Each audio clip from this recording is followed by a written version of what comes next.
Pastry Bear. Pastry Bear.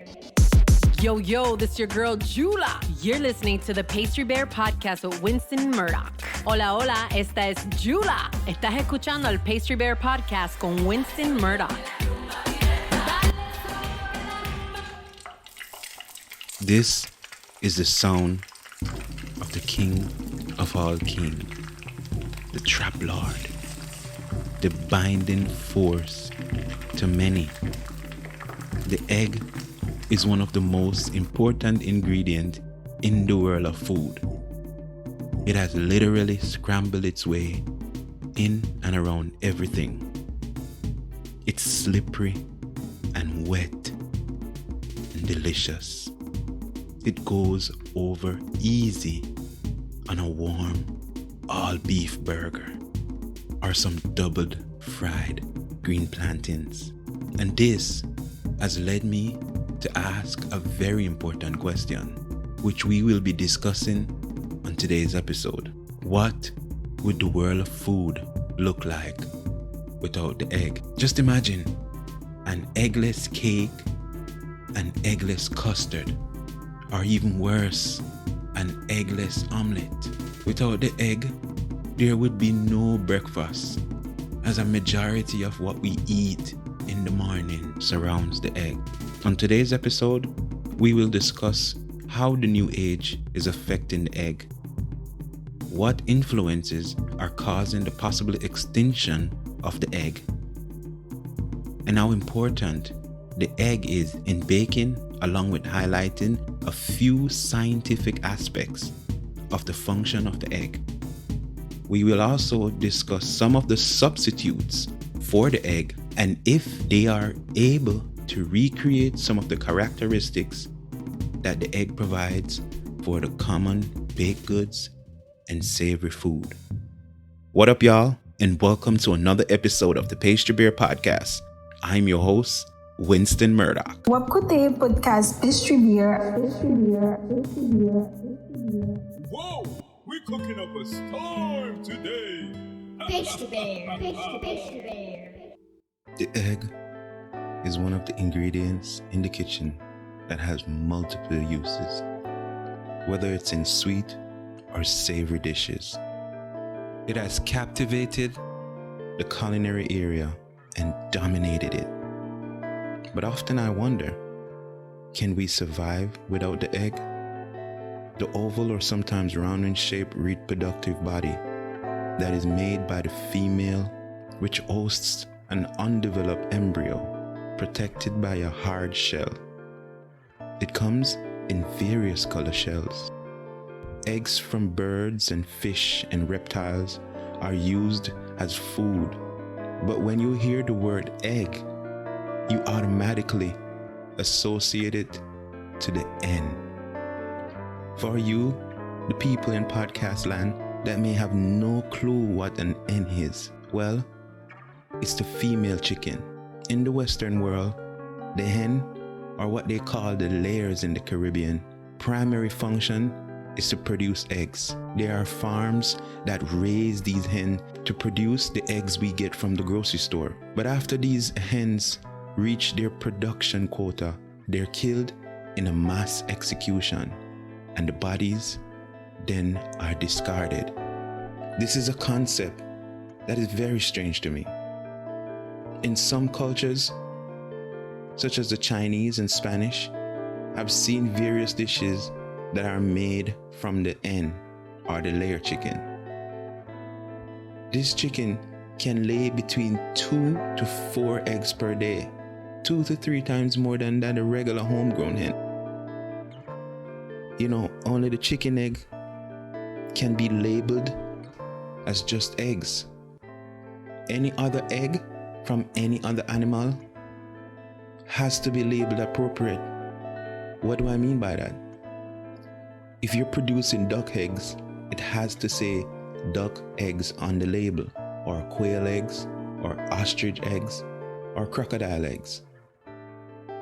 You know, based on my experience working with eggs over the years, I've realized one thing, that the average size egg weighs an estimate of 50 grams, which is translated to 2 ounces. The yolk of the egg is normally 20 grams and the white is normally 30 grams. And you know, impressively, as thin and fragile as that eggshell is, it's able to protect the egg from air, water, and most importantly, smell. Ou écoutez podcast Pastry avec Winston Murdoch.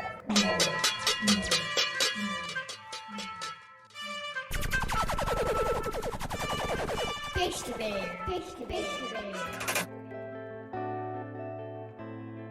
So small, but yet so powerful and versatile.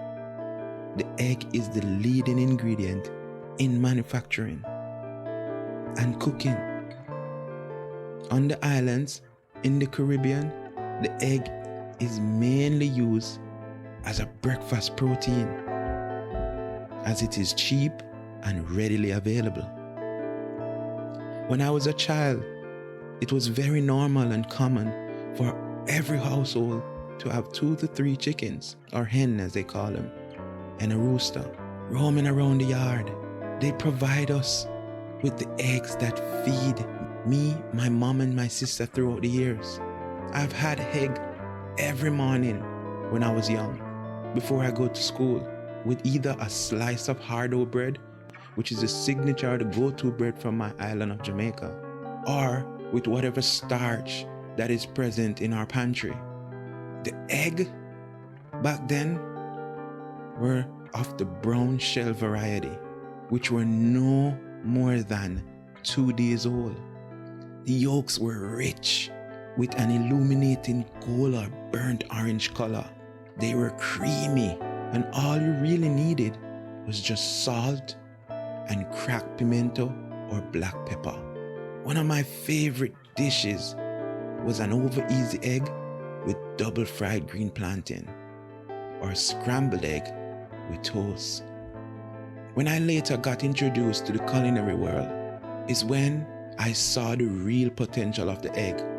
It is in everything that you eat, from pastas to pies to mousse to ice creams to biscuits, cookies, cakes, sauces, forced meat like mince ball, and sometimes burgers, and the list could go on and on. You know, when I got into the kitchen, my first day in a professional kitchen, I was watching Chef Gilbert Mackenzie, the pastry chef at the time in a hotel in Ocho Rios.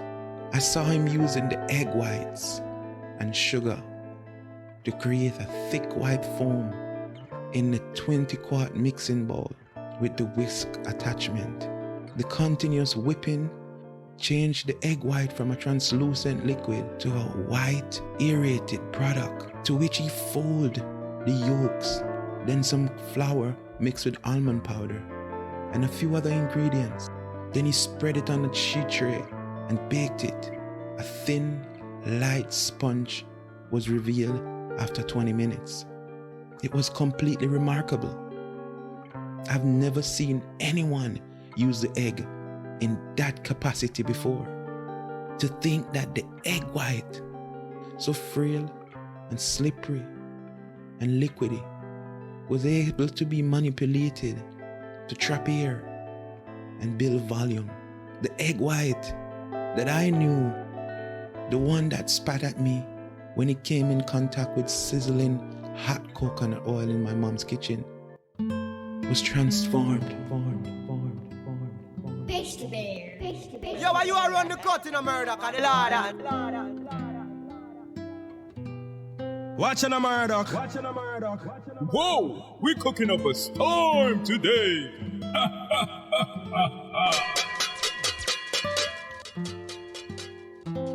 From that experience, I dedicated myself to try and understand this product, to learn the history, which allowed me to realize the power of the egg.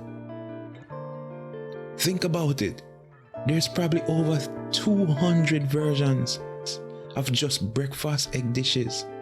It was such a big deal that back in the day, there wasn't a popular or unpopular person that didn't have a version of an egg dish named after them. Dishes like the Eggs Benedict. The egg was so versatile. You could fry, poach, and one of the most impressive is boiled. You could boil it hard or medium or soft. Then there was baked egg and scrambled egg, which could be served loose or fold into an omelette. I think it was so popular because you could incorporate various vegetables and you could stuff it with filling like cheese and bacon and ham and vegetable and spinach, bell peppers, onions, tomatoes, and you cannot serve it without a side of hash browns. The nutritive value of the egg allowed it to be a big part of the human's diet, which allowed the exploration of different types of eggs from various animals, which can be as small as a fish egg or as big as an ostrich egg. And colors run between brown to white to pastel. To be honest, maybe it's my culture, but out of all the eggs that I've tried from various animals, the hen egg is my favorite. Pastry Bear. Pastry Bear. Ou écoutez podcast Pastry Bear avec Winston Murdoch. One of the most annoying things with working in the kitchen is determining the freshness of an egg. It may seem like it's impossible to know. A fresh egg should be stored unwashed with the tip down, and it's best used within the first 3 days for the best quality. If you wash an egg before you store it, it opens up the egg to absorb smell. A fresh egg always feels heavy, but with each passing day, it loses a tiny fraction of its weight due to evaporation to its porous shell. They say the best way to test freshness is to put the egg in salted water with about 125 grams of salt to a liter of water. A fresh egg less than 3 days old will sink instantaneously, but an egg that has been on the shelf about 3 to 6 days will float closer to the middle, and the older egg will typically float to the top. The egg is such a versatile thing that in some cultures they use it to ward off evil spirit, and the shell is used as an insect repellent in gardening. With the full scope of the importance of the egg in the food industry and the new challenges for change with the increased demand from the vegan community, it led me to ask a question. Are we seeing the death of the egg? Ou écoutez podcast Pastry Bear avec Winston Murdoch. Pastry Bear podcast beating them real good. Watching a Murdoch. Yo, why you are run the cut in a Murdoch and the Lord? Pastry Bear. Pastry Bear. The egg is one of the ingredients at the forefront of this debate because the egg has been so widely used in almost every product on the market that has made it hard for the vegans to take part in various dishes, snacks, and treats, at least the traditional one. And this is creating a big problem. Scientists are now presenting products that can substitute the egg, and the chefs and bakers have found creative techniques to replicate the consistency that the egg products have.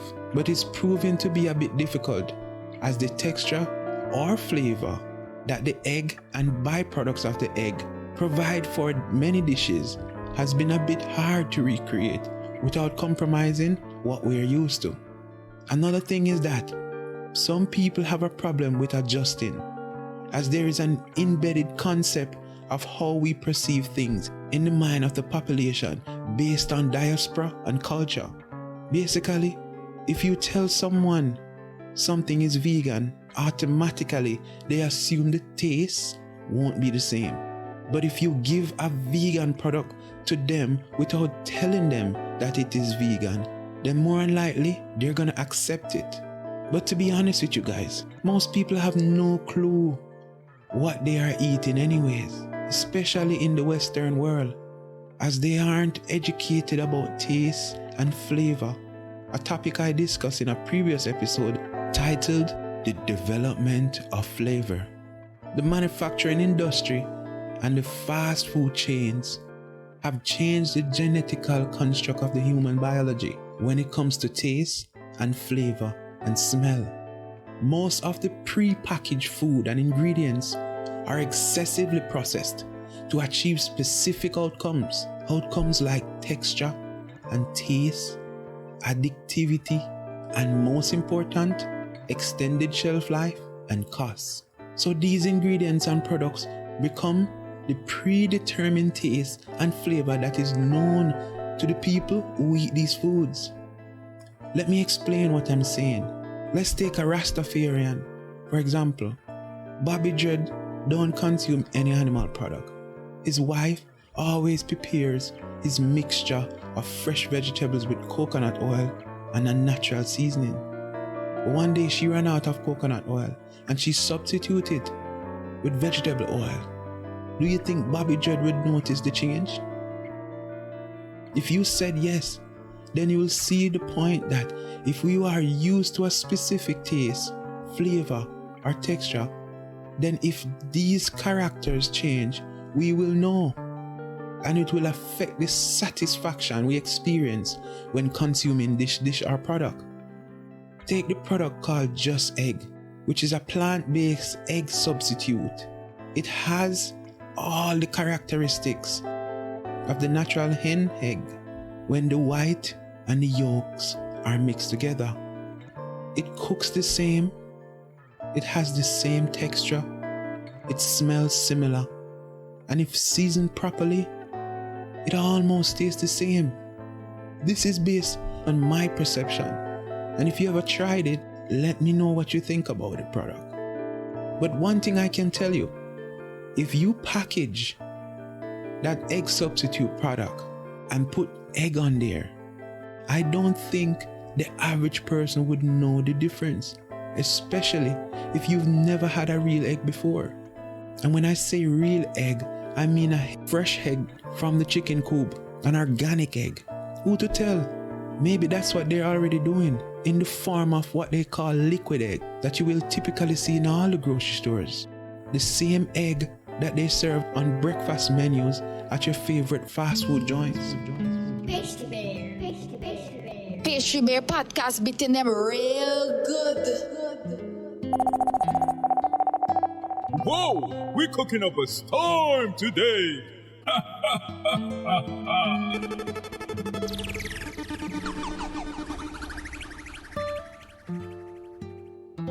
Now, I want to talk more about what I learned from seeing Gilbert Mackenzie when I first started in the pastry shop as he was making that sponge cake.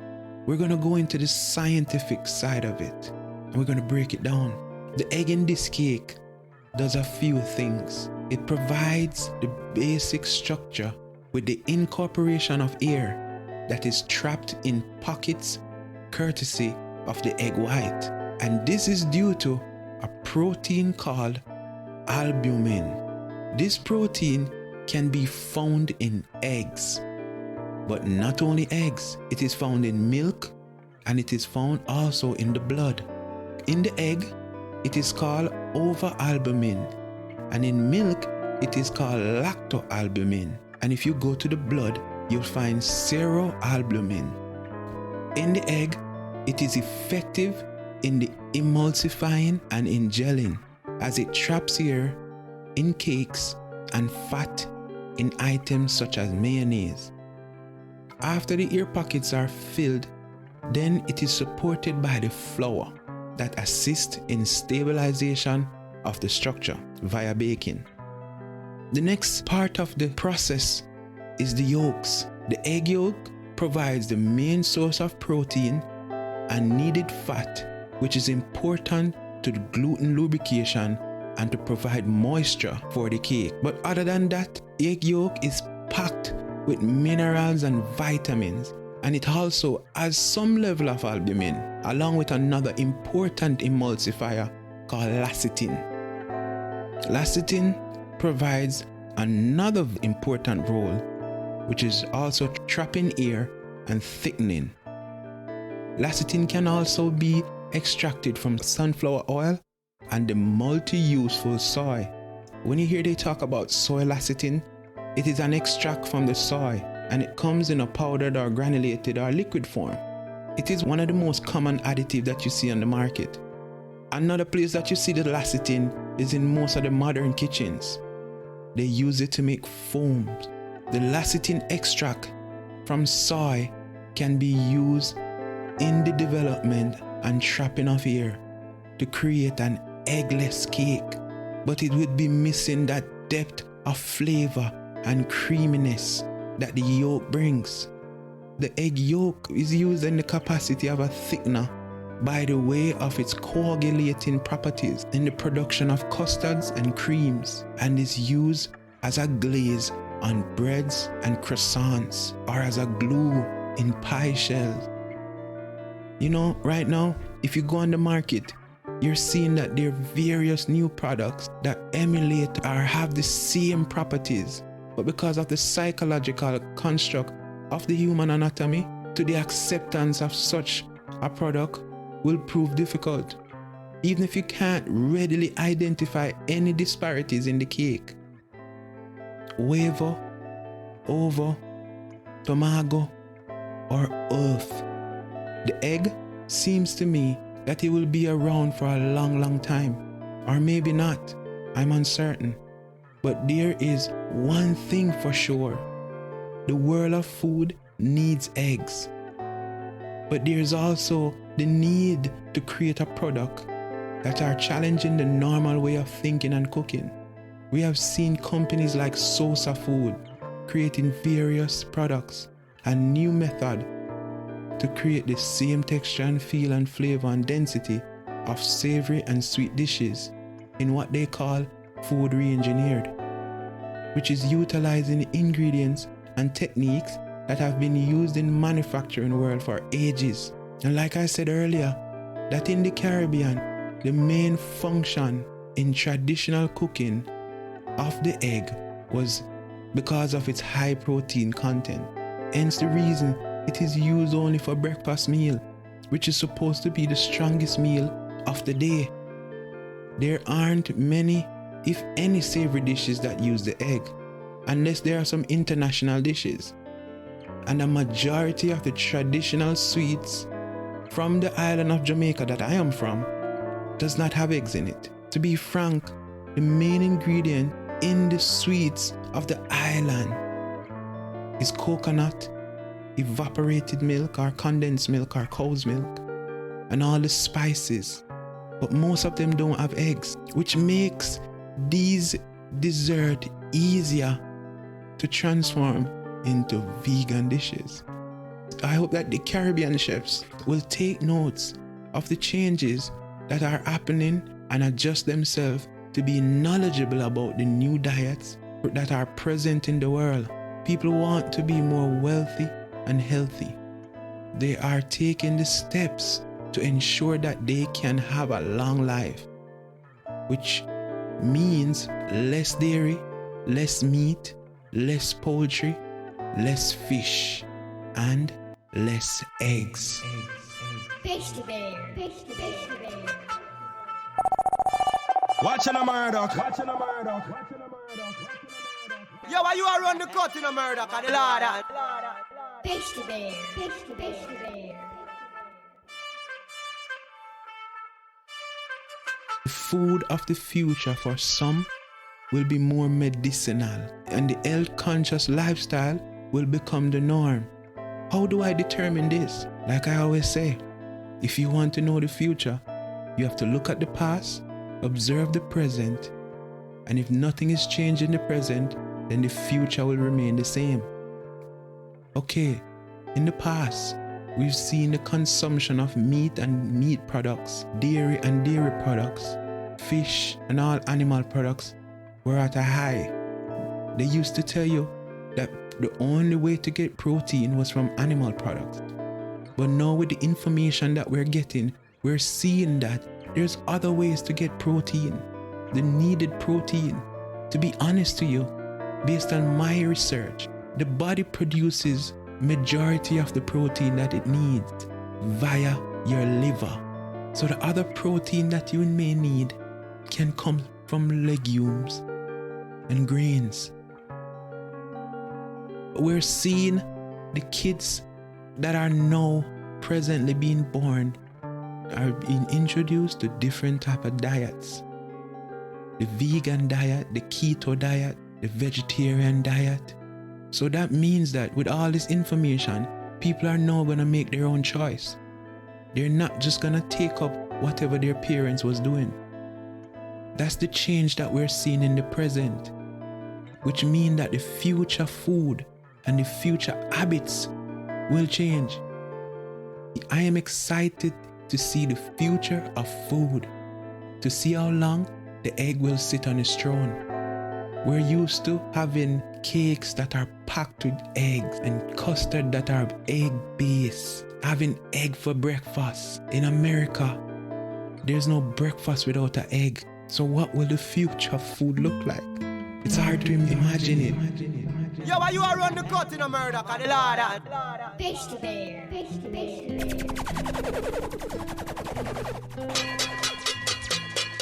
Pastry Bear podcast beating them real good.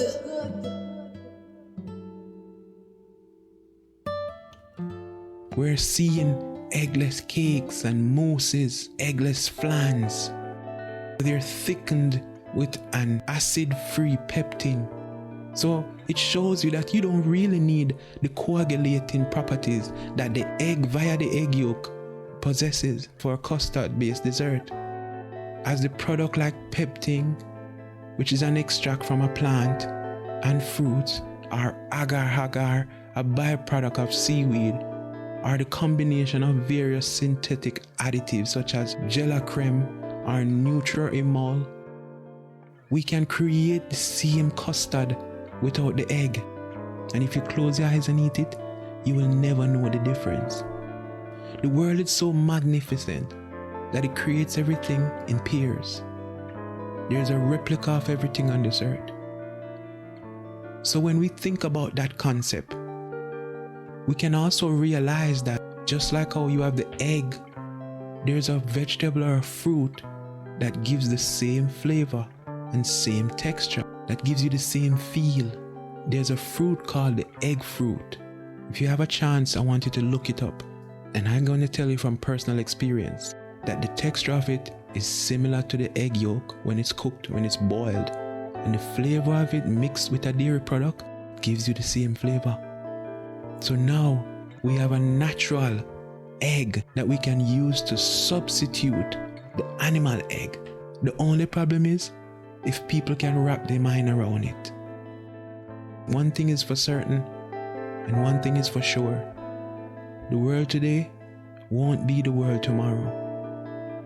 And the way we eat today won't be the way we eat tomorrow. The egg is king today, but I'm not sure if it will be king tomorrow.